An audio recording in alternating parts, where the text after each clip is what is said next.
Avant d'en venir au point concernant la mission à Séville, particulièrement la participation à la conférence sur le financement du développement, je voudrais aborder un thème lié à l'actualité nationale concernant les pertes en vies humaines que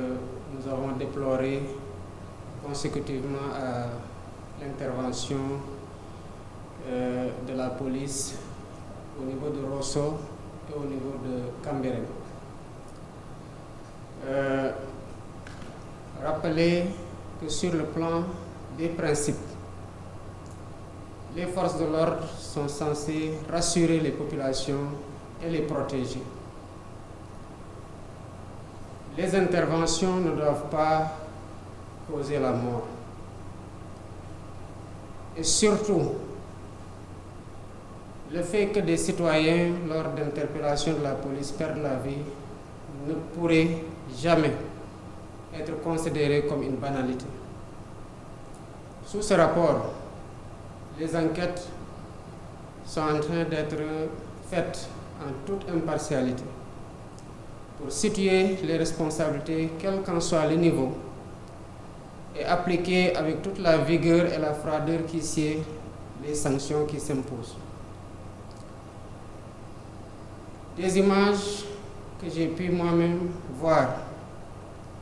il apparaît des scènes qui sont insoutenables et qui sont inacceptables dans le cadre d'interventions policières. On ne saurait se servir des citoyens qui ont fait l'objet d'une arrestation dans le cadre d'échauffourées contre la police ou contre un quelconque corps constitué dans les forces de défense et de sécurité. Se servir d'un citoyen interpellé comme un bouclier. Cela ne ressort pas des règles d'engagement des forces de défense et de sécurité sur le terrain. J'engage donc le ministre de l'Intérieur, le directeur général de la police, pour m'en tenir au cas présent, à mener avec diligence les enquêtes, à situer les responsabilités et à soumettre un rapport circonstancié et si des sanctions s'imposent, d'y aller avec toute la fermeté qu'il faut pour que ces cas puissent servir d'exemple et que plus jamais la mort dans les commissariats ou à l'occasion d'interventions qui peuvent être maîtrisées ne puisse pas être acceptée comme relevant de la normalité. Revenant sur le point de la conférence sur le financement du développement, nous y avons participé et avons défendu la position constante du Sénégal pour ce qui concerne d'abord la promotion d'un multilatéralisme inclusif, qui seul doit être le cadre d'action dans le respect du droit international pour une paix et une sécurité mondiale, sans laquelle il ne peut y avoir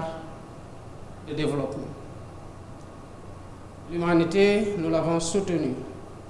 ne peut tomber dans l'amnésie et laisser les vieux démons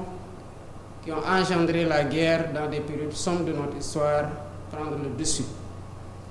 Encore moins accepter que tout ce qui a été bâti sur des décennies et des décennies, au prix d'efforts soutenus, quel qu'en soit le lieu, ne puisse être détruit par la guerre du jour au lendemain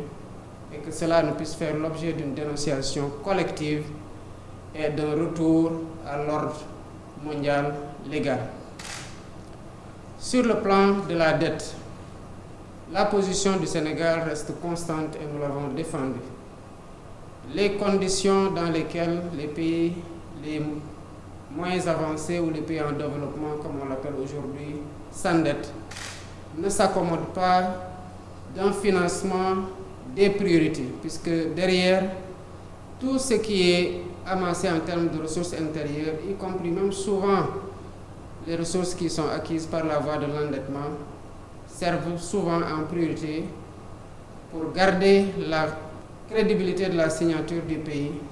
à financer, à rembourser en priorité cette dette et les intérêts de la dette, au lieu de financer les secteurs clés, à savoir la santé, l'éducation et la promotion de l'emploi des jeunes et l'autonomisation des femmes. Ce discours a été le nôtre